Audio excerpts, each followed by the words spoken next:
If you're in the Hive's Discord server, you've probably seen the Bedrock updates channel where they tell you about updates to the server. They usually post in that server when there are fairly large updates to the game or the server, which is a good thing because if you don't play that much, or if you just don't pay attention that much, it's good to go back and check what has changed. However, like I said, they only tell you about the big updates there, and recently there have been some smaller updates that I still think are fairly significant to the game, and so I thought I would talk about those in this video. There are also some future updates that are coming soon that I do want to speculate about in this video. Either way, leave a like, subscribe, and enjoy the video.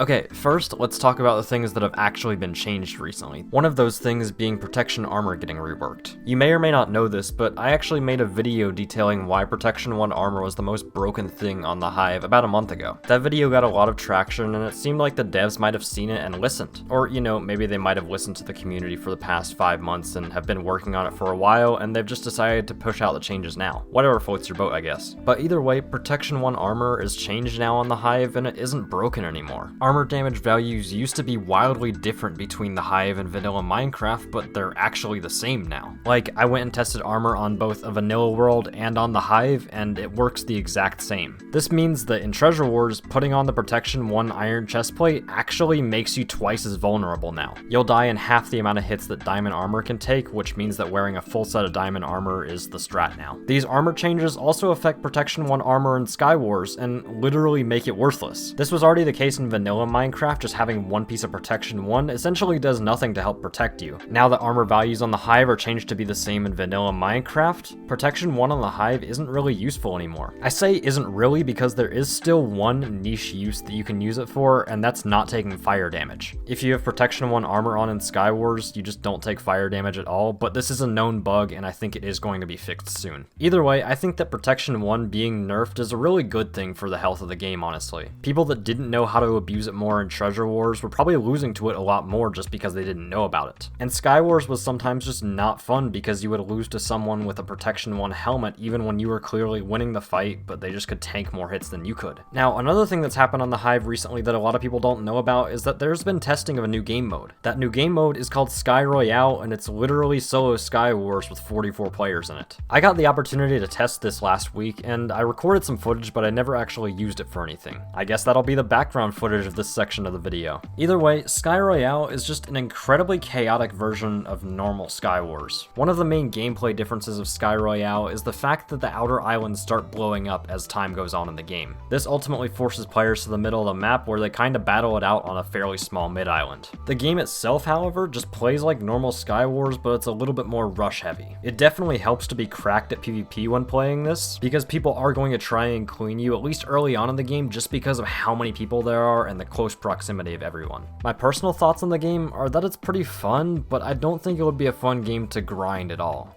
It'll probably be cool to mess around in with friends and get some clips for funny moments or just play on stream, but I don't think it would be fun to grind or try hard on just because of the games being so RNG based that I don't think it would even be possible. Either way, we'll see how it goes, and I'm excited for the full release of this. We've been told that it's going to release soon, but we don't really know how soon, so we'll just see. Oh yeah, I was also told to tell you guys the footage here is just early access footage and things are subject to change, so don't expect this to be like the final gameplay or anything that you'll experience when you play it. Alright, now on to more of a speculatory update. If you didn't know, the Hive has a roadmap for some of their upcoming updates. Recently, something titled Survival Games Game Update was added to the Coming Next section of the website. Now, if you know me, you'll know that I've been begging for a Survival Games update for forever pretty much. I even made a video a couple months ago detailing my grievances with survival games and some things that could be fixed in it. And for the longest time, it seemed like the Hive really didn't care about survival games at all. But the fact that the Hive has now essentially publicly stated that they're working on a survival games update that'll come pretty soon makes me extremely happy inside. I'm sure a lot of you guys will ask, well, what's gonna be in this update? And the answer that I have for you is that I don't really know. And this is where more of the speculation comes into play. The fact that it says Survival Games Game Update means that they're probably gonna be changing how some things in the game work. This is different from a content update because a content update usually adds new maps or unlockables in the game, but doesn't change how the game works.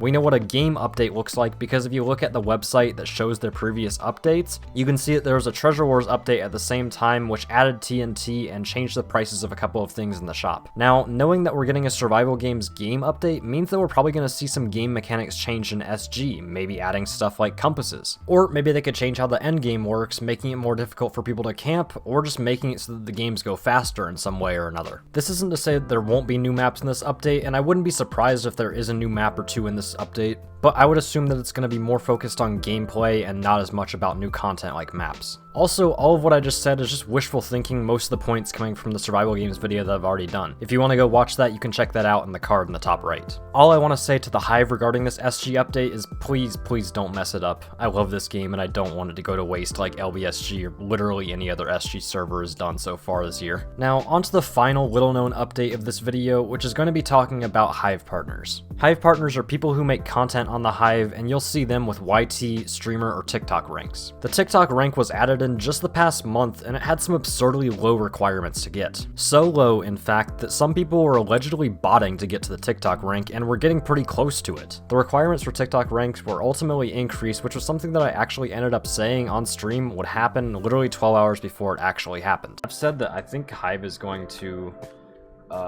increase their requirements for TikTok rank very soon. I think the amount of people that know about it at this point, it doesn't seem as difficult to obtain as like YouTube or Twitch or like streamer rank. So I think TikTok rank is definitely going to be, the requirements are going to be increased for that, I would assume. I guess the moral of the story here is that the Hive is always listening. Real talk, since the requirements for TikTok rank were increased, literally no one has gotten the rank. The new requirements, which are 10,000 TikTok followers and an average of 5,000 views a video, are actually pretty hard to bot to, and I guess this is a good thing because then it'll just be legitimate people who actually have somewhat of a fan base getting the rank. Still, I think it'll be a while before we see anyone new with the rank though. Speaking of new people with the rank, there have been like 7 or 8 new partners in the past month and a half, and I think that as a result, the Hive is going to increase the requirements for YouTube rank. I really thought they were going to actually do that the day that this is recorded because the Hive partners site went down for about 24 hours, and I figured that they were probably changing some things on the application and possibly increasing the requirements. They seemingly only changed one thing, which was their policy on being lenient on requirements, and now they're actively enforcing people that apply to meet the requirements. This is a good thing, but I would not be surprised that in the future they increase the requirements for YouTube rank. The fact that they have been changing the requirements around for TikTok rank and doing a little bit of maintenance on their partner website is foreshadowing to me that they're willing to change the requirements at some point in the not too distant future. Either way, that's going to be it for this video, and I hope you guys enjoyed it. Before we end the video, I would like to give a huge thanks to my channel members who support me monetarily for $4.99 a month. Their names are displayed up on screen, and I appreciate each and every one of them. If you'd like to become a channel member, there's a join button down below next to the subscribe button, or there's also a link in the description if you don't see it. If you're unable to become a channel member, I completely understand that, and it's not a problem at all. If you'd like to support me for free, you can still do so by leaving a like on the video and subscribing and turning notifications on if you'd like to know when I post new videos or go live. That's it for this video. Thank you guys so much for watching, and I will see you guys in the next video. Peace out.